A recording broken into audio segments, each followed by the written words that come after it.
நீங்க எங்களோட இன்ஃபினிட்டி ஆர்கானிக்க இன்னொரு ஃபார்மருக்கு வந்து அறிமுகப்படுத்துவீங்களா? கண்டிப்பா வந்து அறிமுகப்படுத்தியிருக்கேன். இப்பவும் ஒரு ஃபார்மர் வந்து 2000 பேக் போட்டுன்னு இருக்காரு. இனி ஒரு 4-5 ஃபார்மர்ஸ் வந்து பார்த்துட்டு போயிருக்காங்க. இப்போ நான் எடுத்தது இந்த வேரெல்லாம் காமிச்சுன்னு வச்சுக்கோங்க, அவங்களுக்கு இனியும் கொஞ்சம் ஆசையாக இருக்கும். நான் பழிசு ஒன்று எடுத்து வச்சுருக்கேன், அந்த கம்பெனி இது 10 மாதம் ஆகியே 1 கிலோ கூட வராமல் இருக்குது. ஆனால் இதில் இப்போவே பார்த்தீங்கன்னா 1 கிலோ வேர்க்கிட்ட வந்துருச்சு. இன்னும் நிறைய நாள் இருக்குது. சந்தோஷமாக இருக்குது. ஃபார்மர் வந்து பார்த்துட்டு போயிருக்காங்க. அடுத்த கட்டமாக அவங்க வந்து ரெடி பண்ணி போட்டுருவாங்க. சார், இப்போ நீங்க ஒரு விவசாயி சொல்லியிருந்தீங்க, நீங்க ரெஃபர் பண்ணி அவங்க போட்டிருக்காங்க, அவங்கள பார்க்கலாமா? பார்க்கலாம் மேடம். இதே தான் ஃபீல்டு, வாங்க பார்த்துருவோம். சரி, வாங்க.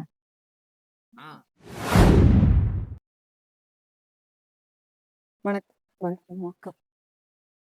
அது இவங்க தாங்க மேடம். இப்போ புதுசாக விவசாயி வந்து இவங்க தான். எங்க அண்ணா ஆகணும், அவங்க பயிர் பண்ணிக்கிட்டு.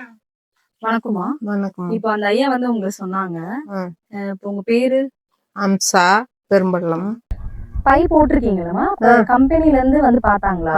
ஏர்போர்ட் நம்பர்ஸ் அவங்க தான் சொன்னது. இது மண் வரும் பார்த்துட்டு 2-3 முறை வந்துக்கிறாங்க. இப்போ இன்னைக்கும் வந்துக்கிறாங்க. இந்த விவசாயம் பண்றீங்களே, இது முன்ன பின்ன பாத்திருக்கீங்களா? பார்த்துருக்கேன். எங்க அண்ணன் முட்டு கொல்லியில எங்க அம்மா வீடு போய் வர பார்த்துருக்கிறேன். எங்க அண்ணன் கேட்டேன், அவரு இப்படி செய்யணுமா, தண்ணி பண்ணி செஞ்சாக்கா கவர்மெண்ட்ல செஞ்சு கம்பெனி கொடுக்குது அப்படின்னு சொன்னாரு. நீங்களே எடுத்துன்னு போறீங்கன்னு சொன்னாங்க. எனக்கு முன்ன பின்ன தெரியாதுன்னு எங்க அண்ணாவை கேட்டுதான் செய்யுங்க. சரிங்கம்மா. மண்ணு புடிச்சாச்சு, அடுத்து என்ன வேலை பார்க்க போறீங்க? அதுல அடுத்து மண் பிடிச்சாச்சுன்னா கம்பெனிக்கார் வந்து அதுக்கு பைப்பு போட்டு தண்ணி பிடிக்கணுமா. தண்ணி பிடிச்சிட்டு விட்டுக்கு அப்புறம் வந்து நாத்து கொடுப்பாங்க. நாத்து நடுறதுக்கு தைரியமா கிருங்கோ. அவ்வளவுதான். சரி சரி. ஃபர்ஸ்ட் இப்பதான் எங்க ஊருக்கே பாத்துக்குது. இது சக்சஸ் ஆகணும். கண்டிப்பா ஆகும்.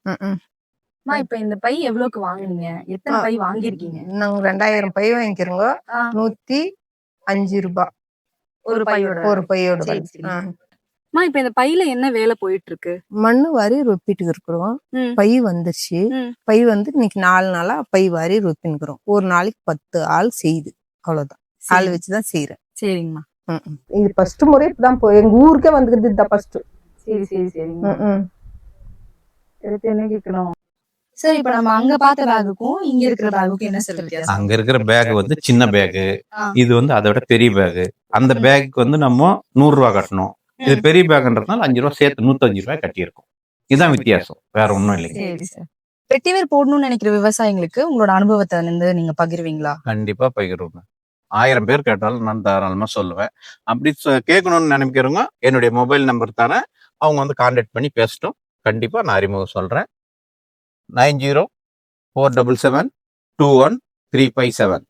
எம்.கே. ஜெகநாதன், திருப்பத்தூர் மாவட்டம், வாணியம்படி தாலுகா, புல்லூர் ஊராட்சி, கனகபுரம், தமிழ்நாடு. ஒரு க்ரோ பேக்குக்கு 105 ரூபாய் இன்வெஸ்ட் பண்ணா போதும். 2 கிலோ ஈல்டு மூலியமா 400 ரூபாய் வரைக்கும் லாபம் பார்க்கலாம் நம்ம இன்ஃபினிட்டி ஆர்கானிக்ல. இந்த மாதிரி வெட்டிவேர் விவசாயம் பண்ணணும்னா கீழே இருக்க நம்பருக்கு கால் பண்ணுங்க. எங்க டீம்ல இருந்து உங்களை கான்டாக்ட் பண்ணுவாங்க.